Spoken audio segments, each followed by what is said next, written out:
Well, good morning or afternoon or whatever it is, wherever you are, and welcome to Crushing Land. We're happy that you're here to join us today. I already see some comments coming in from people saying that they're here and they're with us. And so we're excited to be here today for our special guest episode. Today, we're going to talk about crushing land with crushing surveys. As vacant land investors, there are times when surveying is important. We do talk about kind of keep things simple. And if you're just flipping a property, just buying a lot of record and flipping it, which we do a lot, not so much, right? But there are different opportunities out there where things come up, and we've had them come up in many different situations where surveying is essential part of this business, especially in growing it. And that's what we're going to talk about today. We have Ryan Roberts joining us with today's. He's a surveyor out of the state of Arizona. We actually met Ryan through having him do a survey for us on a 40-acre tract that was out in that area that he was working in a few years ago. I have stayed in contact with him. Some of you have actually seen him in our Facebook group. He's answered some questions in there. He's been very generous with his time and everything like that. And so he's with us today. So Ryan, welcome. Feel free to unmute yourself and turn your video on and join us. Greetings, good to see you. And so we're going to let him. Great. So thanks for joining us. And we're going to let him. We're already getting a hello from Arizona here. We've got somebody from Arizona saying hello to you. So, so we're going to let Ryan talk to us a little bit about surveying and why it's important, the history of it, all of that. We'll get into specifically the deals that we did and why it was important. He's obviously got way more than I have because obviously that's what he does for a living. So that's what he does day in and day out.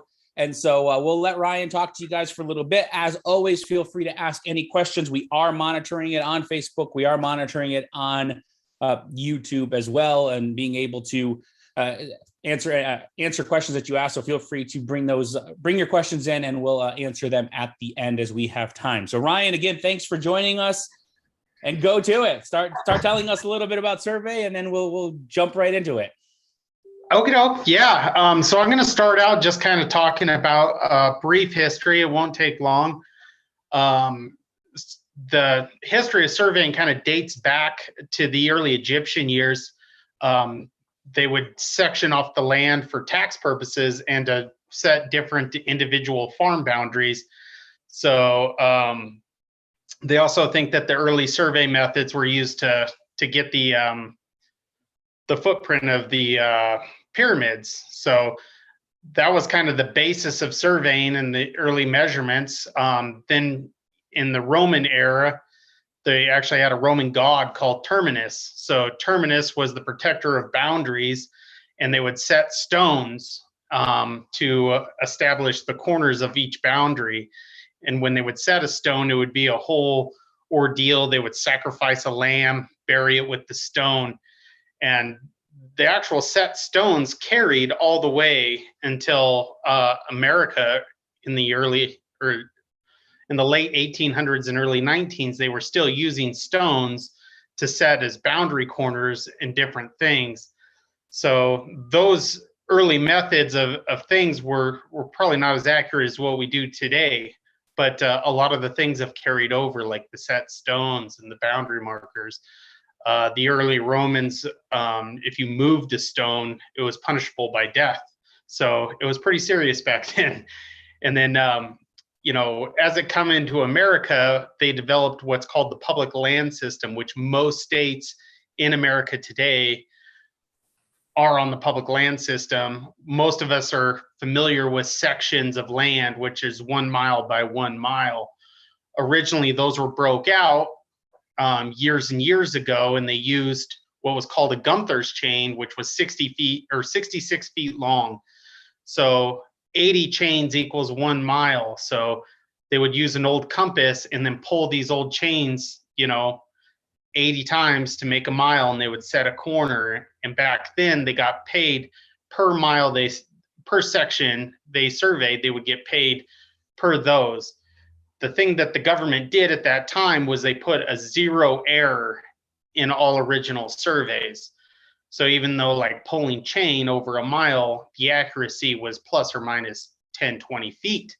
So by instituting zero error, those monuments hold no matter what. So that kind of gives us the base of what we're measuring on today. So when we say that, a section of land, let's say, is 1 mile by 1 mile, when we actually measure it in today's technology, it's nowhere close. You could be 10, 20, 50 feet off, different than that. So we have to hold the original monuments. And so that level of error gets prorated, or we do the best recreation of historical monuments, maps, and notes that we can till today. In Arizona, a lot of it was in the early 1900s being broke down. However, we have mining claims that date further back than the original monuments set by the government. So people would claim a mining claim, and then they would divide the land later. So it actually just, there's not a whole lot of accuracy in combining those two surveys, because they happened at two different times. And we just recently did a mining claim like that. But so everything got broke down into miles, and then further for those from there. that are listening and are maybe not familiar, what you're talking about is like if you see it on a survey or legal description, it's like the northwest quarter of the southwest quarter of and that's that whole section. It's telling you which part of that is your property. Yeah. So people understand what the section is, a mile by a mile, but obviously you don't own a square mile. Most people, they own a little piece of it. So it tells them how to. Go ahead. That portion is talked about in almost every legal description, with exceptions to most subdivisions. You might just see you own lot 47 of such and such subdivision, might not have a call to that section. But if you look at the plat, it'll be section, township, range, usually listed on that map. So that's in most public lands. I've only surveyed in Arizona, so other states are probably a little bit different. Yeah, I know, like the Northeast, it's so old. That's where I'm from. And I know, like up there, it's like random items, trees and streams and rocks. And I actually just had one that we were looking at in that area, and it still hasn't changed. It's like, go this many paces to the fork in the tree with the fork in it, and then go to take this many paces to this rock that's on this, totally nonsense. I mean, nothing that you could ever even find now. 300 years ago, it's like the tree's dead, the rock's been moved. It's like, So yeah, in cases like that, usually survey has to recreate the best evidence. So if it said, 14 feet to the center of a stream, and then another 12 to the tree that's the corner, the stream might not have moved. So you assume, okay, well, it's only 12 feet from the center of the stream because that's where the tree used to be.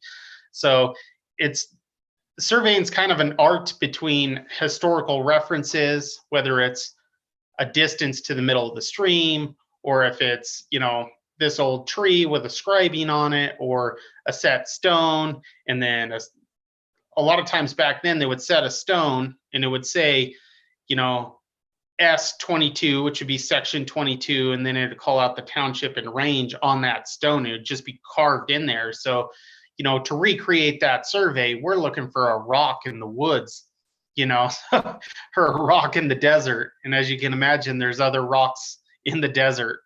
So it's kind of using the best evidence historically to recreate what the intent of land ownership was at that time, not necessarily what measures best on the ground, which is kind of hard to get. People are like, I own 5 acres. And you're like, actually, it measures out to 4.8. So no, you don't. So it's kind of an art, a science, and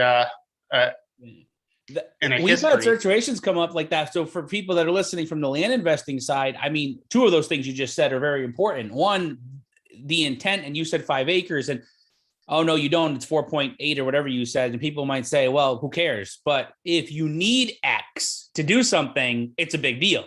And that's where that could come in. I mean, we've had that situation.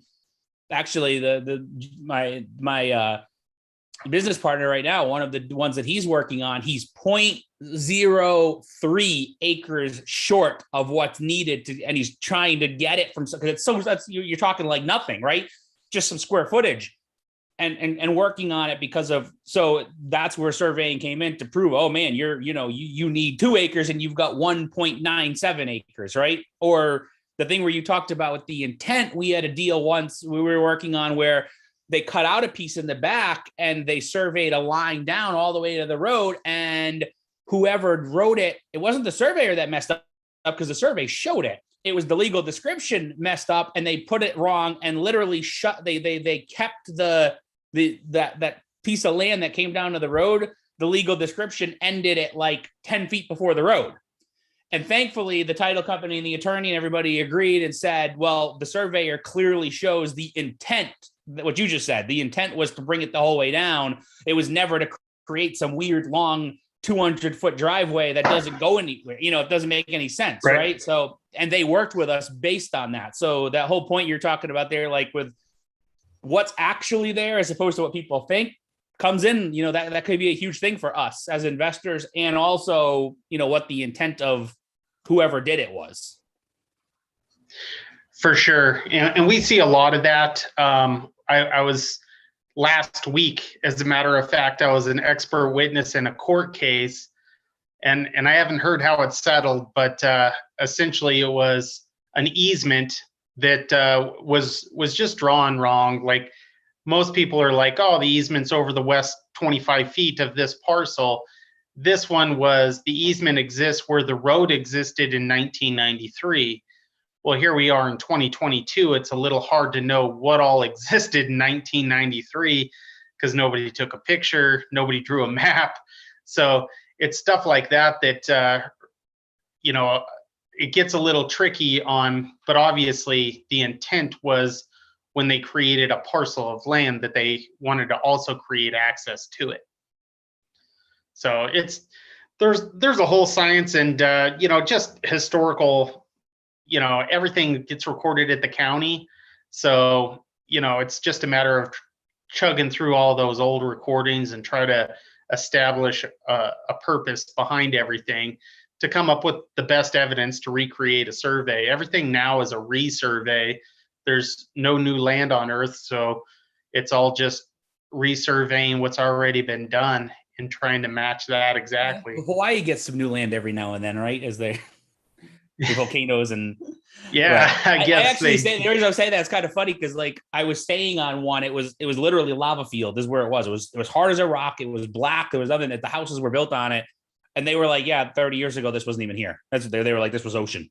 So it's like, but that's rare. I mean, that's obviously just a joke that doesn't exist. But what you were just saying, I mean, that goes along with the one you did for us. We might as well just bring it in now because it fits very perfectly with that was what was there and what was the point. I mean, because the thing was, our buyer was giving us a hard time because the neighbor had put up a gate on the road. If you remember, right? Remember they blocked the entrance. Yep. And they're basically saying, no, it's ours because we own all the land around it. And it's like, no, this road has been here. This historical road has been here since.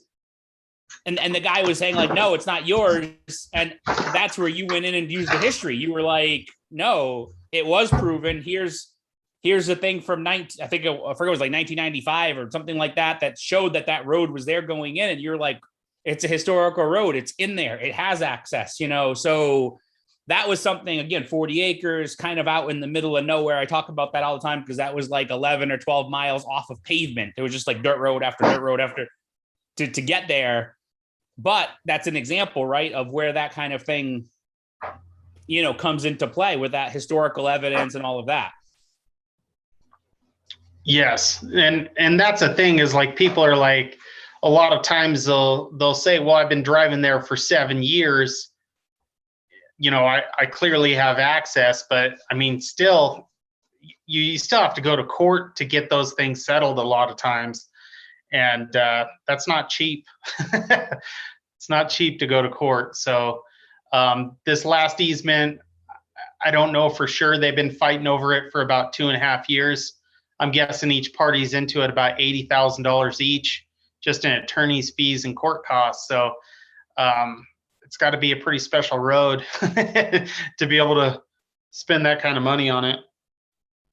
which is not, I mean, for our listeners, the people that are doing this, I mean, that's not something that we personally, I mean, it would have to be a very valuable piece of property for us to go down that road. But it's establishing what's there. That's the key, right? I mean, and that was only one case. I mean, we've had different ones over the years that are very much more typical for what you probably even experience. I mean, that you are in Arizona, and that has a lot of desolate land, rural land out there and things like that. But I mean, other stuff that we've done has come up in other states, but the one I talked about where they messed up with the legal description, and it was like the survey was needed to fix that what the intent was. We had a property that was, half a mile on the road, and that was one giant property. And so we broke that up into, 14. Obviously, a surveyor's needed to go from one property to 14 properties. We had one property that we did in another state where the legal description was wrong, and the county wouldn't record the deed without a new survey. And they said it needs to be updated. And so that was just a boundary survey on a small lot, but it had to get fixed. And they went out, a point of closure or something like that wasn't correct. Like it wasn't, it didn't make a full circle, a full square, whatever shape. And the points were too far apart. They only gave a 3-foot error or something. And it ended up being 3 feet, 3 inches or something. It was off. I was off by 3 inches, but I had to have a surveyor go out to bring that point back together. So that type of stuff, I'm assuming, at least from my perspective, is what we've done more. That's probably more normal, right? For the typical investor and stuff, getting either trying to improve the property, by creating extra lots, or making sure the boundaries are right, or making sure that there's some sort of access, or all these different things. Yeah. And that's, I think, as far as a land investment thing, if you're going to land invest in one particular area, closest to home, it's best to have just one surveyor that you go to all the time, because that's going to get you. There's so many times people are asking me hey, we're looking for 10 acres. We want to split down into 5 twos. You know anything? And I'm like, I just did one over here for this guy. So it kind of gives you an inside view of what parcels are coming up, what's going to be created. So as far as a local surveyor, if you're going to be working in one specific area, it's pretty helpful. And, they're going to be familiar with the requirements to split down a piece of property, because, 4 acres, selling 4 acres versus 2 2-acre parcels, there's a gross difference in those values, depending on the lay of the land, given those are, you could double your money, just depending on which area it is. But I think that a survey is very, very important if you want to look at splitting land and investing in multiple parcels. Well, I mean, it's even really necessary at that point, because you'd have to actually record. It has to be a recorded survey going in for the county they're not going to just be like, oh, sure, you want to do it? Yeah, well, obviously they're going to have requirements. Yeah. So, and I agree with you. I mean, you did that one for us. And I mean, it's been a few years and we've kept in touch. I mean, we work in a few different states, but it's I have those relationships with surveyors now in different, just like we do with anything. I mean, we talk about that all the time with people is, wherever you go, you have to have those professional, we don't have the same attorneys closing our deals, and it doesn't work, right? Or title companies or soil guys or whatever, but we do kind of have the same crew that we, when we did more deals in Arizona, again, we'd be going back to you. If we had, if we're doing deals in other states where those surveyors, they're just going to get our business now. We have that established relationship. So yeah, I 100% agree with that. It's wherever you are, and we teach that wherever you're investing, it's build that relationship with that person that you trust and is knowledgeable and that you can work with. And then obviously if you need them again, they're there. And if you need them again, and in some cases it's surveyors, it may not come up as often. You're going to need it more than once, but it may not, but a title company or attorney, you're going to need it every deal. So it's whatever it is, you want to have those established relationships for sure. Yeah.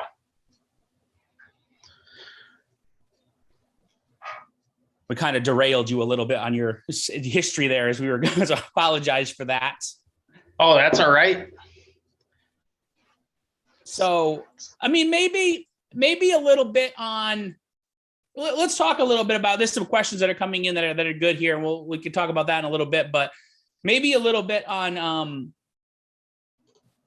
basically what, for example, with that property that we did, basically when we got the sheriff involved and told him what was going on with the neighbor, he basically was like, if you have a survey that shows it, that's good enough. And then our buyer said that was good enough too, then, if the sheriff said that. So maybe a little bit on like I know you may have to go to court to get it enforced, but a little bit on like the authority, how authoritative like a survey is, like what it gives you. Yeah, so I mean, that one's a bad case just because it wasn't necessarily we could prove that there was a road and that road gave access all the way to the property. There's historical physical access, but that doesn't necessarily create absolute legal access. But essentially what we did there was just kind of establish a history of use. So clearly there's a road that goes all the way to the property. It starts on a main road and it goes all the way to the property, and somebody sometime in the history has created a road that gave physical access to that parcel, and it was via that road. That holds a lot of weight as far as moving forward, because you can't just let somebody use a road openly, notoriously for 20 years and then just out of the blue say, nope, not anymore, because it just doesn't work that way. That particular parcel, we couldn't find any other easement recorded. So when that parcel was created, nobody created a road in writing, a written easement to gain access to it. So the only existence of access was physical access and the historical use of that physical access. Yeah. So that's the significance of something like that in that case. Because now going forward, I mean, when was that survey we did? It was probably 2-3 years ago. Yeah. Let's see. Probably more. Probably 4 years ago. Yeah. Now. Okay. Yeah. So I mean, now we have a map that's dated with that particular date that shows that, okay, on this date, that surveyor went out there and the road at that time went all the way to the property. So if in 7 years from now, it ends up in a court case, we're like, well, the road existed for sure 7 years ago. So it just proves historical use more than anything. And you actually marked on that survey because you found the like images and stuff and found how long it had been in historical use. So you actually like said like at least from, because I think you found like an aerial shot of that property with that same road on it from somewhere in the 90s. And you marked that. You were like, clearly evident as existing in, I forgot how it was worded. You worded it, but whatever it was on there proving that like there had been some sort of physical access to that property for at least, 20 years at that point, more than that, 22 years or something. Yeah. And that was off the old satellite imagery that you can find on Google Earth. So yeah. Google Earth has a historical satellite imagery that you can kind of scroll back and look at what existed when.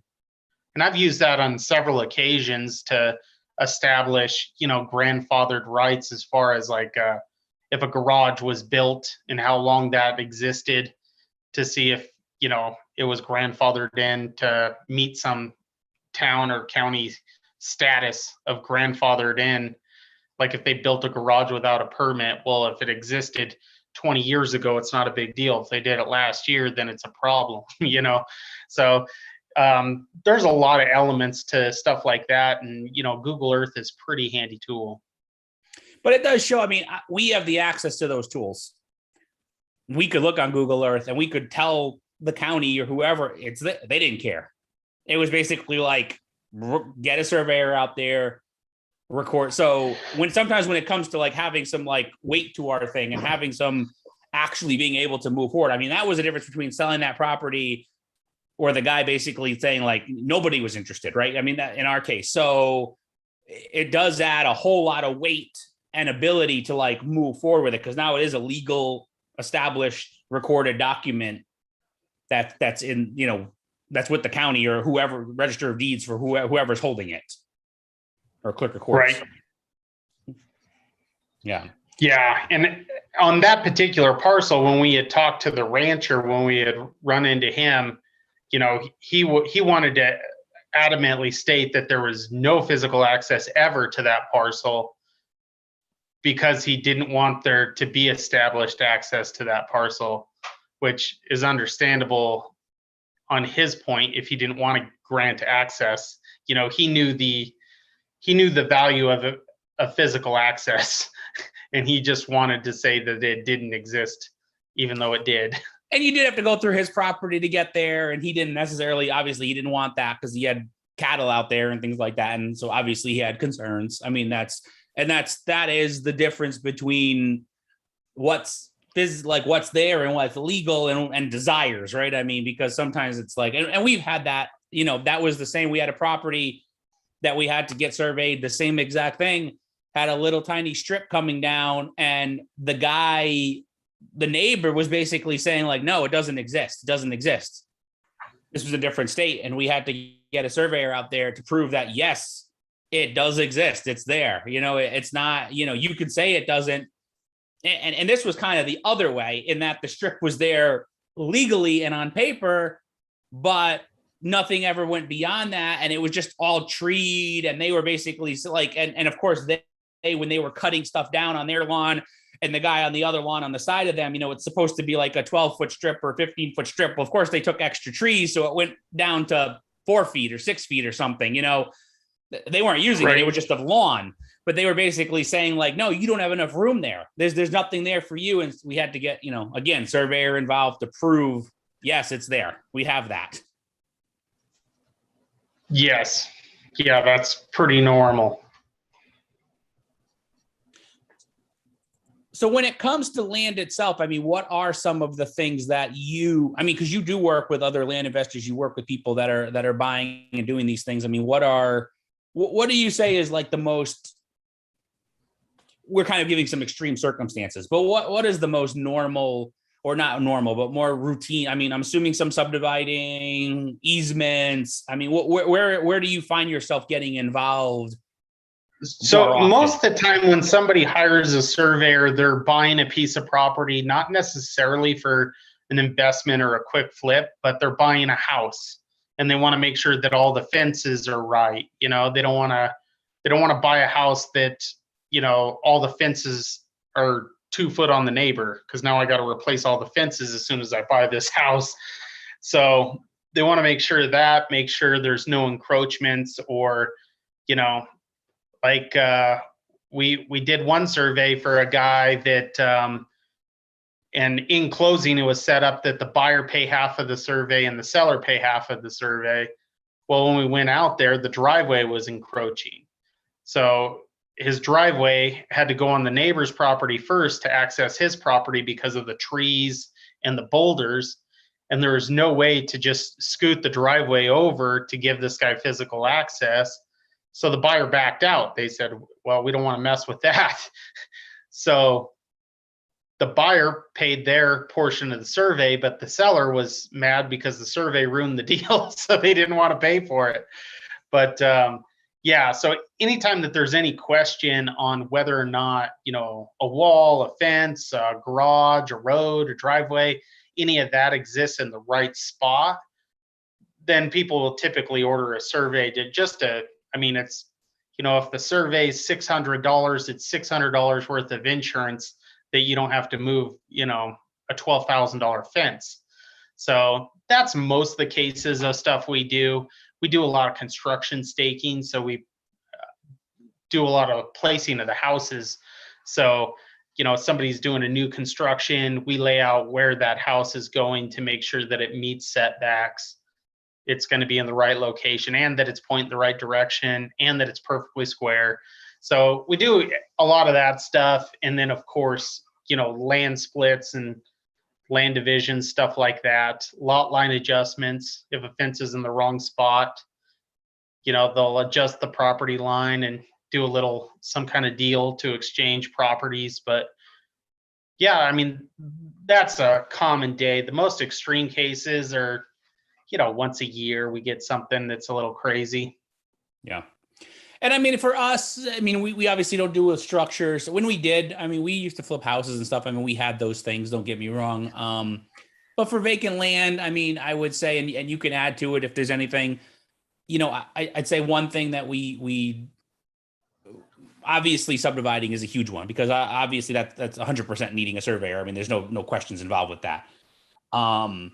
If you're looking, if you technically have access or an easement, but you're not sure on the size and if it's good enough, because there are regulations as to how wide they need to be for fire trucks and things like that in certain areas. And if it was created before that, we've used it in those cases, making sure that, I mean, just because it's there legally, just making sure there's actually something there that it can turn into a buildable lot, because the county could tell us, oh, there's legal access, but what the physical access is a different, or it might go right up a mountain or something. There's a lot of different ways that the physical or the legal access can differ.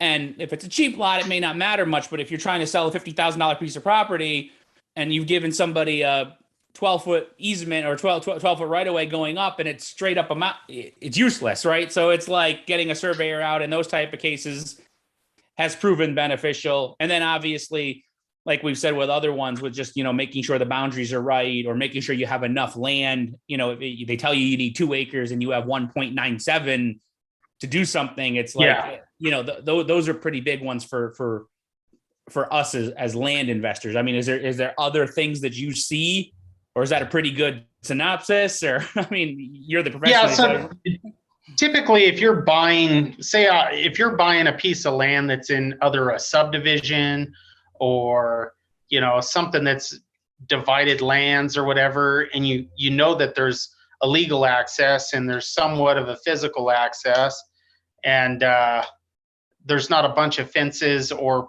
possibility of encroachment, then if you're just going to buy it and then essentially raise the price and sell it again, getting the survey probably isn't completely necessary, because you're probably not as concerned with where exactly it is.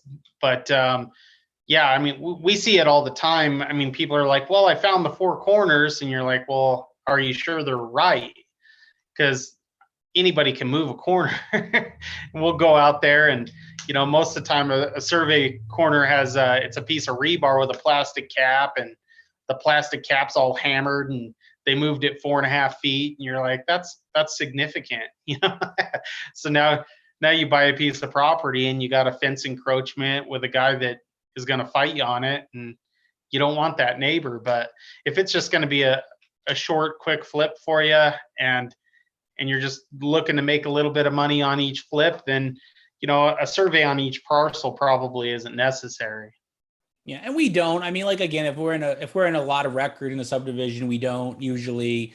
If we have rural land too, like that one that you dealt with, if that had a road on it, we wouldn't have bothered with that either, because there's nothing there, nothing on either side. I mean, who's going to be doing it in normal cases, right? I mean, it's like there's really, if somebody's worried about it from a boundary of, am I actually getting 40 acres, or am I getting 39.7, or am I getting 40.7?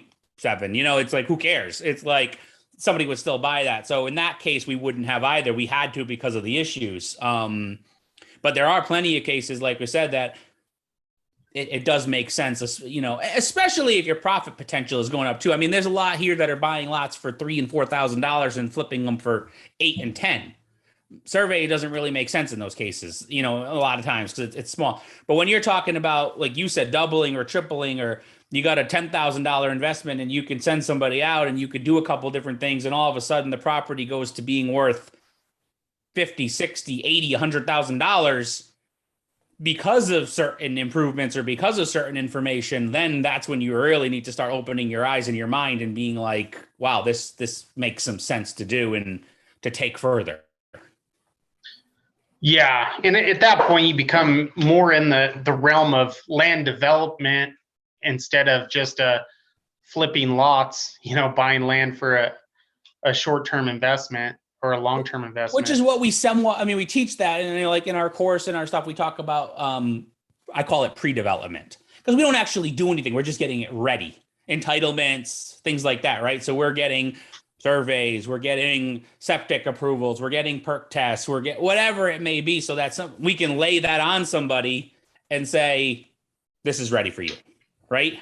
It's like, you can now go do these things. I'm not going to do them. I'm not going to develop them. But like that one we talked about with the surveyor involved, that was 1 lot to 14. I mean, we worked with a surveyor and an engineering firm, because the surveyor went in and created 14 lots.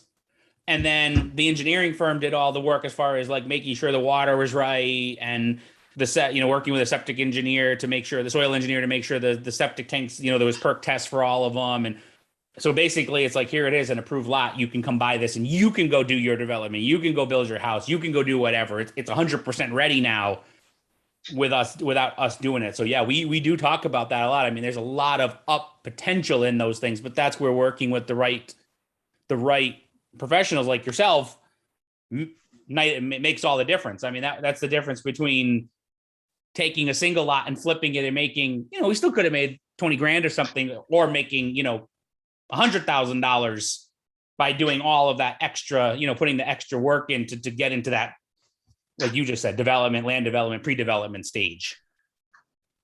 Yeah. And with everything we do, so, in the state of Arizona, there's limits on how many lots you can split out of a piece of property without doing an actual platted subdivision. And then there's limits to how many, lots you can do without a platted subdivision in a town or a city. So those regulations, like any local surveyor is going to be very well versed in it. So like in my area of Yavapai County, given the water issues that we have, like to do over 5 lots in the county, you need a subdivision and you got to prove a 100-year water supply. So you have to have what they call paper water. You have to have water credits, essentially saying you have the right to that water. So that causes a problem for a lot of folks, because they don't have the water. They buy a piece of land and they think they can split it, 75 lots, but they really can't, because they don't have the water. So they can only split it 5 times. So all that you need to do, like in your due diligence period before you close, if you have intent of splitting or subdividing or something like that, you need to call a surveyor or an engineer or somebody to kind of walk you through the process in that area. I mean, it's going to vary greatly across the nation, but, I know in Arizona, a lot of people will buy with intent of one thing and realize they can't. And the profit margin is so little that it really wasn't worth the deal. Yeah. And Arizona, I think, is pretty unique in that. I mean, different states do have, we've run into it. I mean, Arizona has that limit, without creating a subdivision of record. But part of that was, I shouldn't even say part of it. I think the main reason Arizona even did that was because so many people were coming in and creating basically useless subdivisions, right? They were going in and basically, hey, I can split this thing up into 50 properties, and all you had was 50 little squares of land that were complete nothing. I mean, I've seen these things selling for a couple $100 now. No, there's no use for them.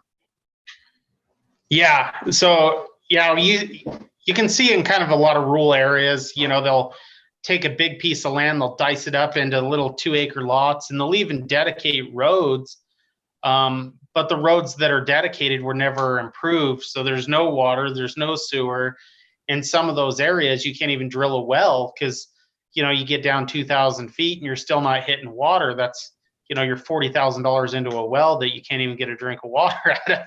So, yeah, so a lot of those lots are, just sitting there vacant land, just waiting for somebody to buy it. And I don't know, most of the time they'll just park a motorhome on it and haul their water. So they're kind of rough areas. So all that stuff, you got to be a little, because those are the lots that usually pop up that are pretty cheap. You can buy a 2-acre lot for like you said, maybe $4,000 or something, but you get out there and, there's abandoned vehicles everywhere and garbage blown in the wind, no water, and the road's terrible. So it's just a poor investment to try to buy that and then try to talk somebody else into buying it from you. So it's just a due diligence thing. But yeah, Arizona had quite a bit of those subdivisions that just, they went in, there was no development. It was just, they diced it all up and then sold all the lots, and no improvement ever came to the subdivision. So it's pretty much wasted land. Yeah. And you could definitely see why they did it and things like that. And I mean, and that's where it comes into, does it make sense? Right. I mean, because there are situations, obviously Arizona is growing, so that people are going in and working with people like you and engineers and creating subdivisions of record and making, taking a piece of land and breaking it up into X amount of properties, whatever it may be. I mean, it's happening because obviously Arizona's especially now, people are leaving California and running Arizona. I mean, Arizona is going up even more. And so it's like, so obviously that work is happening. It's just understanding that there's steps to take, right? There's people you have to work with. There's things you need to do to make it work right. And you've got to do your, like you said, your due diligence. And we always say it over and over again. That's why we have people like you on. You have to work with the right professionals. It's like there's, this isn't something we take on we may be overseeing it. We may be the investor, I think, but you have to have the right team in place because it's nothing you can do on your own. And that's true in every state. Arizona has a specific law, but that's, that 14 lot one I talk about, we couldn't have done that on a different state and didn't have those regulations, but never could have done it on our own. It's impossible. I mean, because we don't have the power. I don't have a surveying license. I don't have an engineering license. I don't have those things that you need to be able to do this stuff. And I think a lot of people they don't realize that they think it's so easy because they think about the deals that we do a lot where we, like you said, we buy a piece of property for a few thousand and flip it for a few thousand more. And it was nice, but somebody did that work before. That's why we were able to do that. But now it's like, if you want to create more properties, if you want to create, then you have to put in the work that somebody else did at some point in order to get to that next level. And if you don't want to do those things, then you have to just basically avoid all these type of properties that we're talking about. Yeah. And I think like the biggest mistake that I see made as far as developing property is somebody, like, you get 5 splits in Arizona. So if somebody buys, 50 acres and they split it into 5 tens, you end up with this situation where, okay, I got 5 tens, it's zone 2 acres. So those people will be able to split it 5 times after they buy it. But there's other regulations like width and depth of the lots. So if the way you chose to split it doesn't allow for further splits, you could get yourself in trouble just selling a piece of land to somebody saying, here's 10 acres, you can get 5 2-acre lots out of it, and you sell it under those terms. And then when the people hire a surveyor, he's like, well, the dimensions are wrong, so you can't get 5 parcels, you can only get 3. Then you end up with this situation where you've grossly devalued the property by only getting 3 splits instead of 5. So if your intent is to split something into 5 tens, say, that can further be split, you need to tell your surveyor at that time, like, hey, my intention is to sell this as splittable land. So we need to make sure that the next guy coming, that there's meat on the bone for him to split it down as well. Yeah. So and you're stupid like if you're not doing that anyway. You're already working with the person. Why would you not be? I mean, if you're not, if me as the investor, anybody, why would you not be saying that? Because it's like you want to get, because it makes your property more valuable. I mean, obviously, if you can sell a property, even if it's 10 acres, with the ability to split it 5 times or 3, it's still more valuable to you. It's not as valuable as the 5 split will be, but it's still more valuable being able to be split into 5 than being able to split into 3. So that's just laziness and not having the right kind of communication and discussions, at that time with the person that you're working with. If somebody's not doing those things, right? It's like, and that's why we say, like, all the time, it's like, we don't know everything. Nobody knows everything. That's why, if that was the case, we'd all do the exact same thing, right? Not everybody does everything the same. I have a surveying license and a septic and a law license, and I would do everything no, it doesn't work that way. We're not all specialists in everything, right? You have to work with the right people. So it's huge. And this is a little bit, I mean, just to bring it down to earth a little bit here for everybody that's watching and listening. I mean, there's 2 different things we're talking about here. This pre-development and this expansion part, that is a little bit higher level. If you want to get into that, which I love, by the way, that's my favorite thing. By far, to me, it's the easiest. It's you're working with people like yourself and professionals that work with it. It's not difficult to oversee. There's better money to be made. Everybody got meat on the bone. I mean, there's this. So if you want to do those type of things, this is where this comes into place. But also for the general flipper that is just looking to add value to a single property, there is still cases where we've had to have surveys that I've talked about where you're proving access, where you're making sure the legal description's right, because sometimes it's not, and the county is telling you, no, you've got to get a new boundary survey, that type of thing. So there is still cases out there, even for vacant land, where it's like, I'm buying, like, for example, I'll give you guys a perfect example. I bought this little dinky lot, half an acre, and there was issues with the survey, and the neighbor knew about it. And I had to get a boundary survey done. Well, I wasn't buying the property for $500.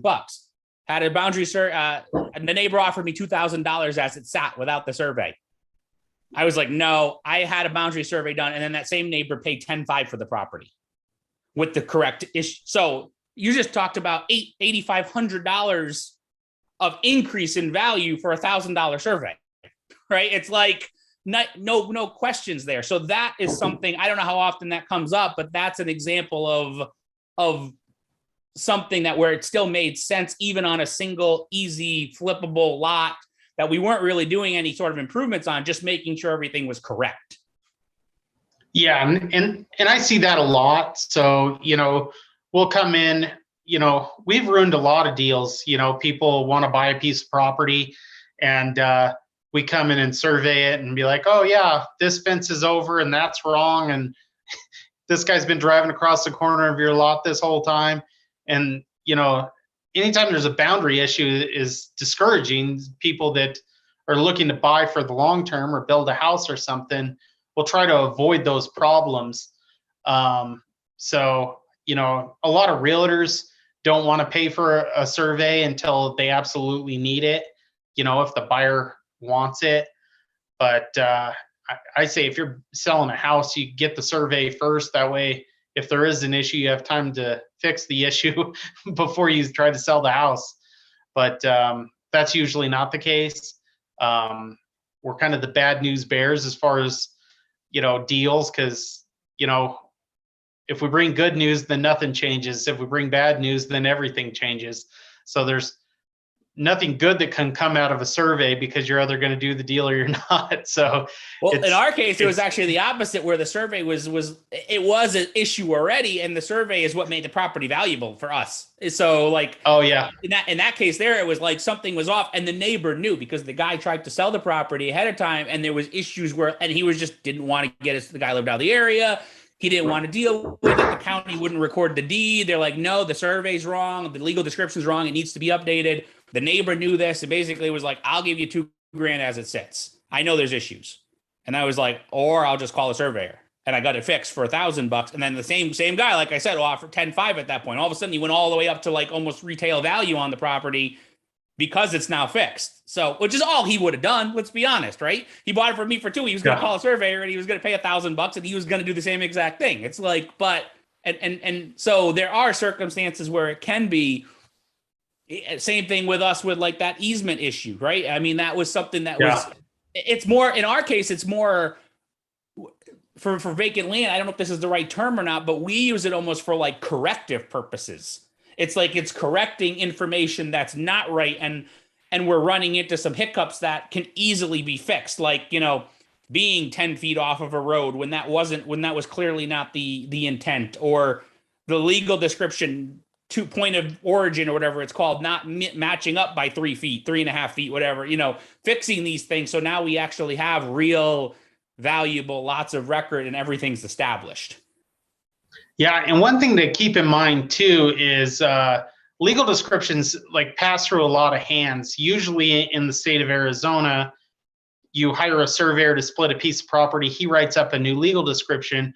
Well, that new legal description then goes to the title company, and then they rewrite it. They usually use the exact same verbiage, but they retype it so it's a fresh new document to be recorded. the more that happens, the more likely that there's an error. And the more people that touch it, the more likely that a mistake was made.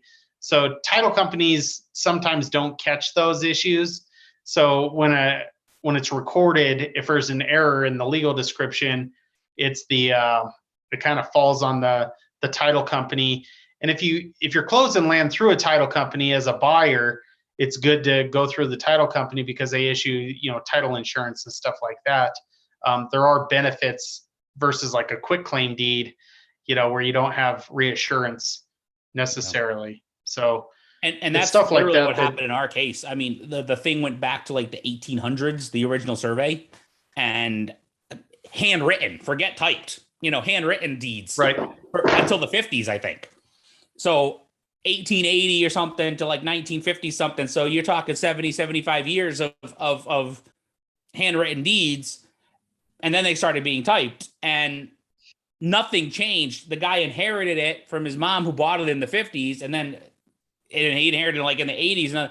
And somewhere along the lines, the legal description moved 3 feet, 3.5 feet. It's like something just, and that could be anything, right? I mean, if you just have like head in X degrees and you're off just a 1 degree, right? If they take a 14 yep, and they turn it to 14.5 or something, but you're talking over, I mean, I was reading a business book once and they're talking about like airplanes and how they set their degrees. And they're like, if you're off by like 1 degree flying across the country, it's the difference between ending up in Washington, D.C. or New York City. It's like by the time you go over that's 3,000 miles. But on a piece of land, you can see the same thing, right? It's like the difference between just falling, having it shoot off in a little bit of an angle and 3 feet off or something, like was the case for us, where it didn't match back up over 100 and something years of just one number changing or something like that. So that wasn't like, in that case, that's where it was valuable for us to actually get the survey, get it corrected, and have that fixed where right. Yeah. So stuff like that, it's always to solve those problems before you go to sell it, because, with an issue, you're going to have value. So sometimes people are willing to work through an issue, but they want to pay less. So I don't know. As a surveyor, I'm always like, yeah, you should never buy land without a survey, but ask your tire guy about tires and he'll tell you need new ones. So it's just kind of, it's one of those things, like you eliminate a lot of risk with a survey, but is the risk and the cost, are those equal value? You know what I mean?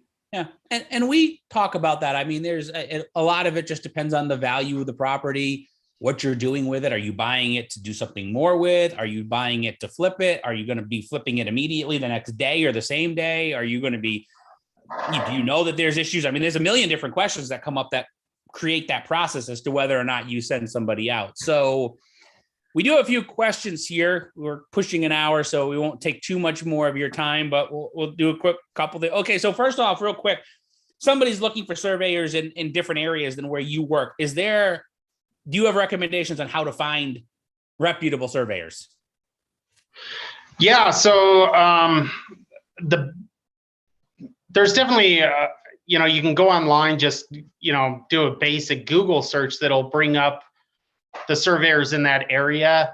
The best thing to do, like there's certain things, like some surveyors aren't insured. Like we're insured, so if there's an issue, if we're wrong, then our insurance is going to cover it. You know what I mean? So if I lay out a house and that house is encroaching on your neighbor's lot and there's got to be a purchase, like my insurance covers those things. So as far as surveyors, question number one would be, to make sure that they're licensed and that they have insurance to cover any kind of errors that they might encounter. We're all human, so mistakes happen. So insurance is pretty important. Yeah, licensed and insured. And again, I think now, I mean, you can kind of look at like who's got decent ratings even on Google, and people leave stuff. I mean, don't always trust the bad, because people love to leave negative reviews. If like I love when it's like the minor stuff and it's like, it took them 7 weeks when it told them it was going to be 6.5 or something stupid like that, right? It's like, people do stupid things like that, but you can still look at some reviews and And I think that may have been how we found you. I don't remember now. It was either that or word of mouth. And that's obviously another one too. If you know somebody in that area and they've had success with somebody, then that's perfect.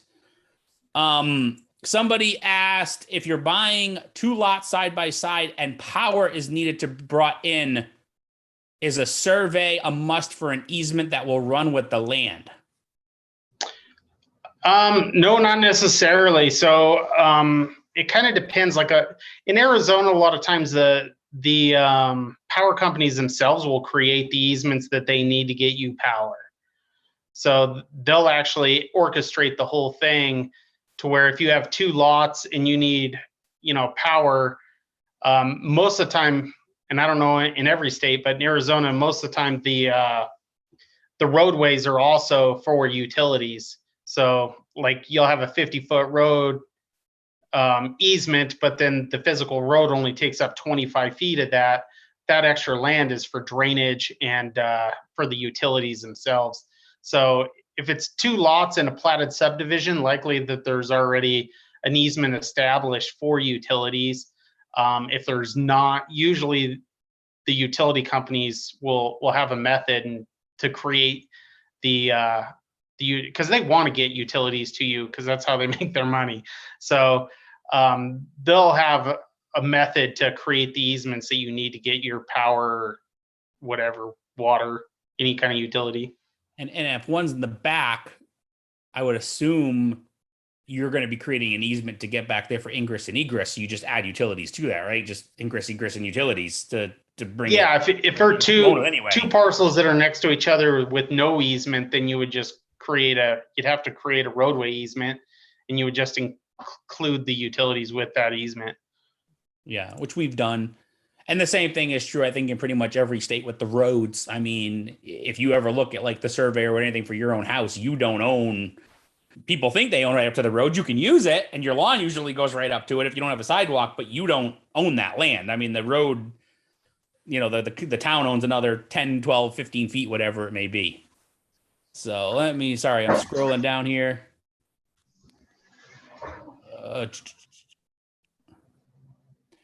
Let's see. Somebody asked about prescriptive easements. Do you need a survey? Does a survey work with a prescriptive easement? Do you need a survey if you have a prescriptive easement? A prescriptive easement, it depends on how you want to define that. If you're defining a prescriptive easement, meaning you have historical use, giving you rights to that, I mean, realistically, you would need a judge to determine that with any kind of legal weight. But I mean, a survey would be nice to be able to prove the historical use for sure. Which is kind of what happened in our case. The survey did that. And what happened after that, I don't know, because the buyer basically said, I'm going out there with my survey and I'm going through. It's my land. I don't care. He was like, so he's like, I'll bring my gun with me and I'm going to do that. I mean, Wild West, that's basically what it was out there, right? In the middle of, so yeah, that's just the way that is. So, all right. And then as far as somebody asked us, because they're in that area, it says, what county in Arizona you work in multiple counties, right? So what counties in Arizona do you work in? Mostly right now we're focused in Yavapai just because we're so busy in Yavapai that it's hard for me to leave town, a little less another county. But we've worked in Coconino, Mojave, Maricopa, Yavapai, of course, which I'm based out of. And, we'll work anywhere. It's just with added travel is added cost. So it gets expensive if we have to, we've done stuff down in Tucson, which is a long ride for us. But, you drive all the way down to Tucson, you're adding, $1,500 to the price of a survey. Doesn't make a whole lot of sense if it's just for a lot, So it kind of just depends on what it is and where it is, and if the added cost makes sense for the purpose of the survey. Yeah, and I mean, Arizona's a huge state, so what you just described, I mean, you just talked like just that handful of counties. I mean, Yavapai County alone is bigger than some East Coast states. So I mean, it's right. it's a big difference, based on where you are and things like that. But yeah, so he's in Arizona, everybody there, Yavapai County predominantly. But obviously, if you have a question, you can reach out. His information is in this video down below. The phone number of his website's there, email.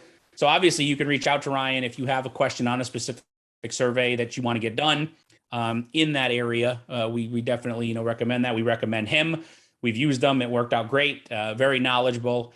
So we thank you for joining us. The only thing left here at the end is we told you we like to talk about this a little bit, everybody. So he does have a cause that he's been working with, and that is something that's near and dear to him. So just give him a couple minutes here just to talk about that, just to show appreciation for joining us. So your camera went off. I don't know if you realize that, but your mic is still on. So if you want to tell us a little bit about those schools and everything. Are you still with us?